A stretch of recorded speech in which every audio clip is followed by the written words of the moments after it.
Nandito si Rodel, i-install na natin ngayon yan dito sa Potboy. Tapos pag maganda performance niyan, yung isa kong motor lalagyan ko rin ng ganyan. Kasi hindi mo pwedeng ililipat yan doon, di uninstall mo ulit, di ba? Dapat bumili ka ng bukod. Yung isang motor lalagyan mo rin ng ganyan. Hindi ka na magsasabit ng cellphone ito kasi ano you know, minsan nakakabit cellphone mo, bababa ka, punta ka ng kakain ka, ganun. Tsaka mo maalala na naiwan mo pala yung cellphone. Pagbalik mo, wala na yung cellphone mo.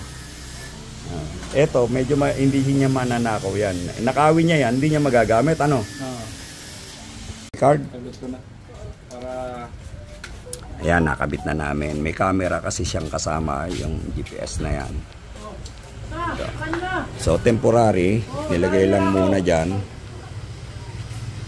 Tapos, dito sa harap, pinag-aaralan ko pa kung saan ko ilalagay yung camera. Eto. Ba't dyan mo nilagay? Ba't hindi mo ginit na? May wire. Yung wire ng ano, hindi maiikot. Kaya pala hindi mo rito kinabit. Kaya dito mo kinabit kasi hindi pwede sa gitna dahil may nakasagabal na wire. Hindi niya maikaklam dito. Pwede niya nilagay. Tingnan natin. Pwede ko pa naman ilipat yan pagka nakakita ako ng makaisip ng paraan kung saan ikakabit. Maaari talaga, ayaw ko sanang may nakalawit sa manibela. Kaso nahihirapan ako talagang mag-waste pagka cellphone ng gamit. At higit pa, ito, may built-in na siyang camera. Ang ganda ng shots Maganda, malinaw. Yung sa tire pressure. Yung pa, may tire pressure pa. So, inalis na namin yung tire pressure monitor ko rito. Ikakabit ko na lang sa Vulcan. Nasaan na ba yun? Ayun? Ba't yan lang nilagay? Baka mawala. Hindi ko rin alam yan Daralan natin. CarPlay Android panel. Marami kong pag-aaralan dyan. Ako na yung manual, babasahin ko. Hindi, gusto ko lang makita muna kung gumagana yung camera.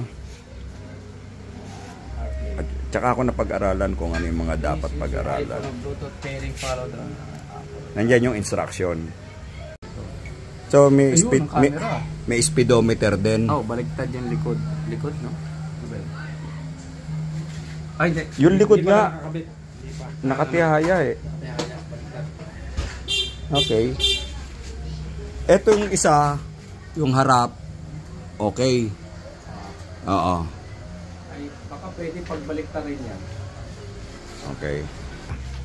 Paano? Ito, luwag lang to. Tapos may ayun. May button pala. Oo. May silver. So yun yung indicator na yun yung itaas. At nakatakip pa yung kaya malabo pa yan. Tanggalin mo yung plastic. Tanggalin ka na. Pati doon sa harap. Baka kasi mag-welding. Tanggalin mo yan. Yan, para malinaw-linaw. Luminaw na. Ay, yung harap baka may tape pa rin. Meron siya, hindi ko tinanggal.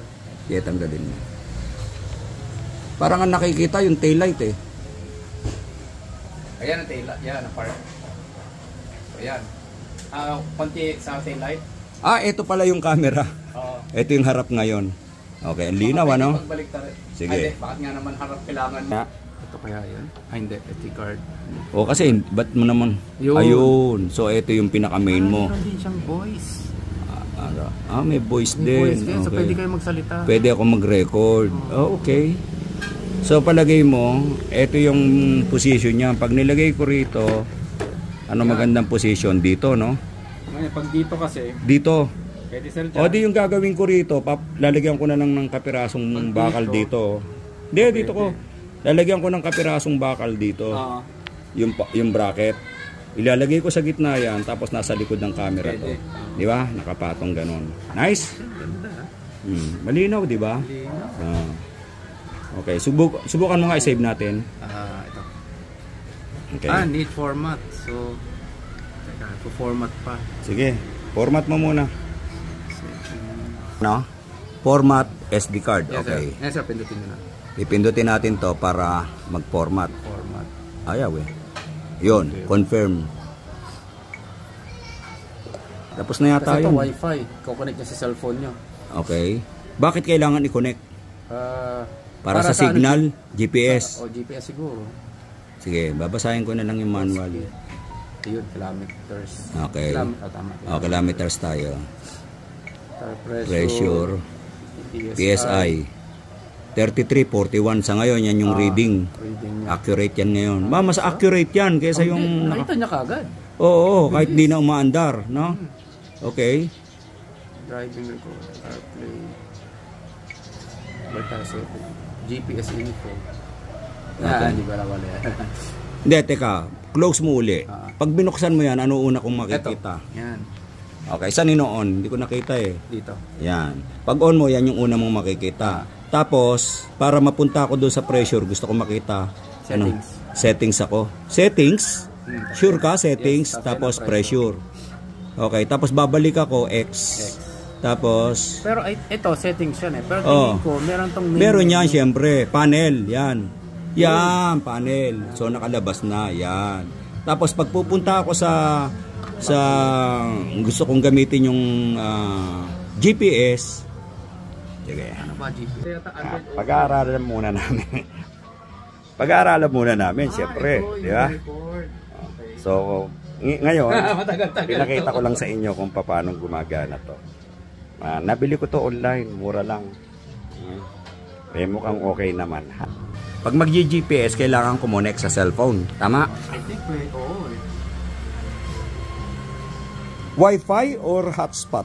Wi-Fi hotspot or Wi-Fi? Oh, magwa-Wi-Fi. Hotspot ko tong cellphone ko. Oh, naka-on na di ba? Yung Wi-Fi. So, automatic siyang kukuha ng signal sa akin. Alam ko, ganun yun eh. Hirap ng mahinang klase. So, i-GPS mo. Sige nga, GPS mo. Nasaan dito yung GPS? Hindi, GPS info eh. Info yan eh. Nako, mahirap to. Marami pa kami pag-aaralan. Marami pang pag-aaralan. Basa talaga. Teka, baka malobat ako. Patayin ko muna ha. Hindi. Ay. Kailangan niya i-connect sa Bluetooth niya. Bluetooth ng cellphone dapat i-connect. Sabi dyan. Bluetooth siya, oo. So, i-on ko yung Bluetooth ko. So, sabi niya, i-connect ko raw sa Bluetooth. Kunyari, pupunta tayo sa SM Fairview, okay? Okay yan. Mabilis ha. Bluetooth lang. Okay, so ayan na. Ayan na siya. Sabi niya 23 minutes. Paano kung i-go-go? Ito. Yun. Ayun na. Hindi siya magsasalita. Hindi siya magsasalita. Ay wala akong headset eh. Kailangan ba magsalita? Wag na, nabubuisit lang ako sa boses niyan eh. Pero maganda rin yung nagsasalita kasi hindi ka madidistract. So kung hindi mo siya natatanaw dyan, maririnig mo na turn right, di ba? Diba? So, ayan na. Sige. Pwede kaya abang naka-Bluetooth akong ganyan, pwede kaya abang nagna-navigate ako, magre-record ako ng video? Yeah. See, let's see. Setting. Show message notification. Hindi yan eh. Aha, hindi yan.